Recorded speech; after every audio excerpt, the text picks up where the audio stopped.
আমি সবাই দাঁড়িয়ে বিশ্ববিদ্যালয় কর্তৃপক্ষের চাইতে বেশি করে দেশের যারা কর্তৃপক্ষ তাদের কাছে জিজ্ঞেস করি, এই দুটো ছাত্র যদি মারা যায় তার দায় কে দেবে?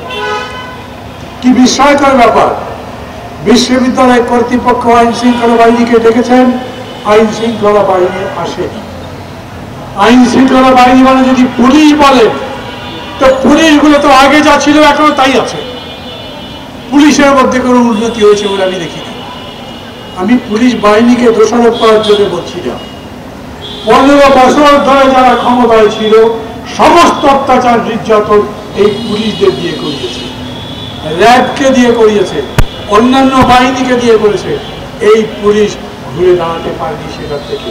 ডক্টর মোহাম্মদ ইউনূসকে ফোন করতে হলো, তারপরে আর্মি আসলো। এটা কি দেশ? এই দেশ এই 13 মাসে আমরা তৈরি করলাম। আপনি চট্টগ্রাম বিশ্ববিদ্যালয়ের কথা বলছেন, একই কথা বলি, এত বড় ঘটনা ঘটেনি। তারপরে রাজশাহী বিশ্ববিদ্যালয়ে আমরা অতীতে বহুবার দেখেছি স্থানীয় লোকজনের সঙ্গে ইউনিভার্সিটির ছাত্রদের গোলমাল। আমরা দেখেছি বিনোদপুরের পরে কৃষি বিশ্ববিদ্যালয়ে শিক্ষার্থীদের সঙ্গে ওইখানকার স্থানীয় লোকজনের বিতর্ক হয়েছে, মারামারি হয়েছে, রীতিমতো রাত্রে দাবানল নিয়ে লড়াইয়ের ঘটনা ঘটেছে। অতীতের সরকারগুলো এইগুলো মোকাবেলা করেনি, তাদের কথা এখন বলে লাভ নাই। কিন্তু এখন যারা এসছে তারা কি করছে আমার অবাক লাগে। এদের উপরে কোনো বিশ্বাস করে ভরসা করে কোনো কথা কি বলতে পারবো?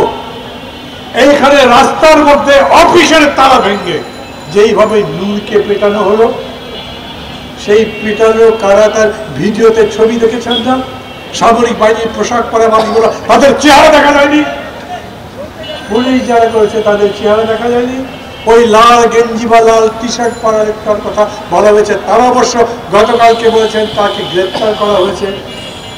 কিন্তু সরকার ওইখানে যেমন দেখলাম বিশ্ববিদ্যালয়ের কর্তৃপক্ষ প্রশাসন কেঁদে কেঁদে সবার কাছে আহ্বান জানাচ্ছে, আমরা অসহায়, আমাদের সাহায্য এগিয়ে আছে।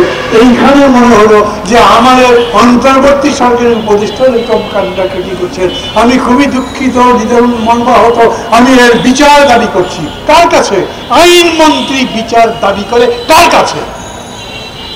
এরকম একটা সরকারের কাছে আমরা কতখানি নিরাপদ? অল্প দিনের মধ্যেও যা যা দেখছি তাতে তো এই কথা বলবার আমাদের সুযোগ আছেই যে এই সরকারের কাছে এই নিরাপত্তা বোধ করছি না। আমি প্রথম দাবি করি, ভোগীযোগী চলবে না, তালিবাজি করা চলবে না। ওই যে বলছেন তদন্ত কমিটি করবো, সেই তদন্ত পুঙ্খানুপুঙ্খ তদন্ত করবার পরে বিচার করবে। আপনি তো ভিডিও ফুটেজে দেখেছেন। আমরা 15 বছর পালিয়ে পালিয়ে স্বৈরাচারের বিরুদ্ধে লড়াই করেছি। আমাদের খবর কিরকম করে গোয়েন্দা বাহিনী পেত? আমরা রওনা হতাম এই মোড় থেকে, বিশ্ববিদ্যালয় পর্যন্ত যেতে পারতাম না, মাঝ পথে পুলিশ আমাদেরকে ধরে ফেলতে পারত। আমরা 3টা বাড়ি ঘুরে তারপরে রাত্রে একটা শেল্টারের মধ্যে ঢুকতো, সেইখানে গিয়ে ডিবি প্রবেশ করতে পারতো।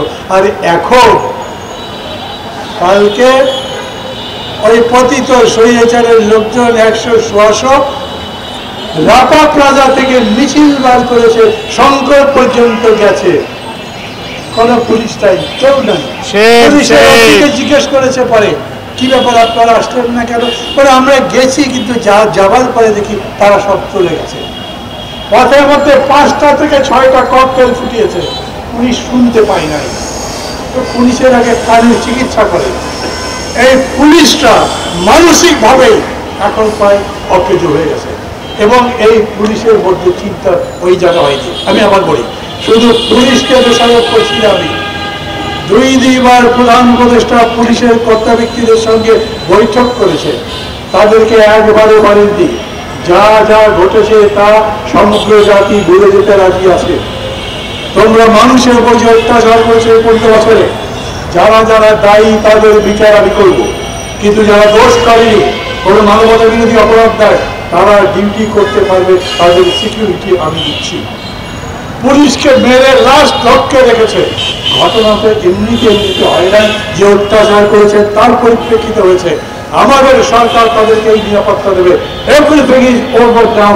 এখন থেকে যা শুরু করব তার নতুন বাংলাদেশ গড়বার কাজে শুরু করব। কোনো প্রতিহিংসার আগুনে আমরা কেউ জ্বলব না। সরকার করেনি এবং এই জন্যে এখন একটার পর একটা কেবলমাত্র বেড়ে চলেছে।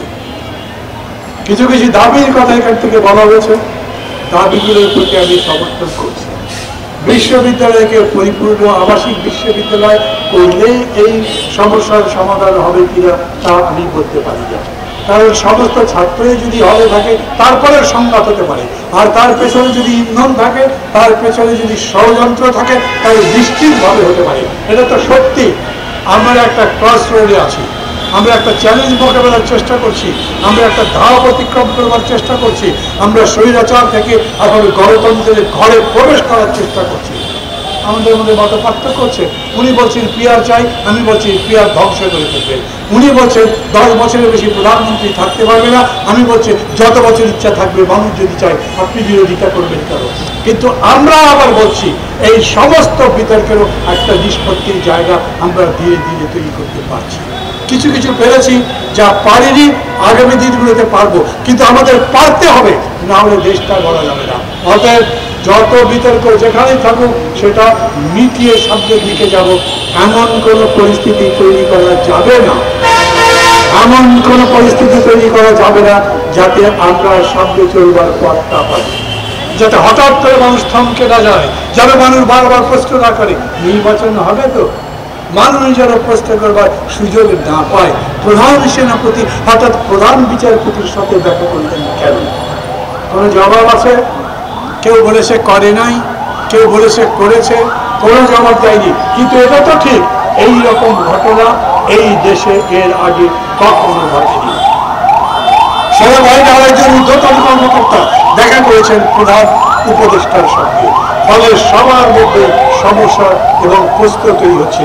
এইভাবে একটার পর একটা বিশ্ববিদ্যালয় এলাকায়, অন্যান্য এলাকায় বড় বড় সংকট তৈরি করে কি শেষ পর্যন্ত সমগ্র জাতির সামনে একটা অন্ধকার অমানুষা তৈরি করবার চেষ্টা করছে, একটা সংশয় তৈরি করবার চেষ্টা করা হচ্ছে।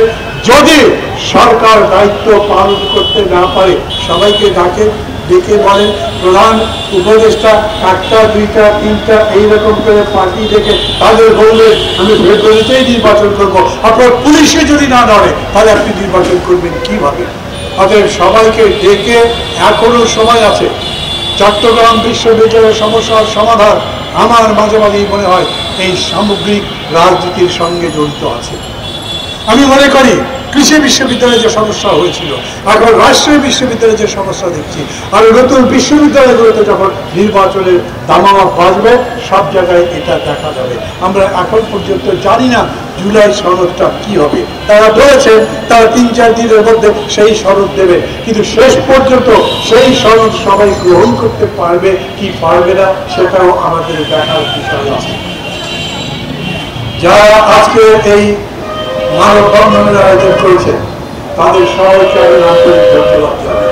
কেন? এটা খুবই দরকার ছিল। চট্টগ্রাম বিশ্ববিদ্যালয়ের শিক্ষার্থীদের আওয়াজ এখন হয়তো বাইরে শোনা যাচ্ছে না, হয়তো তার একটা ট্রমার মধ্যে আছে, সেই ট্রমার কারণে হয়তো বাইরে শুনে যেতে পারিনি।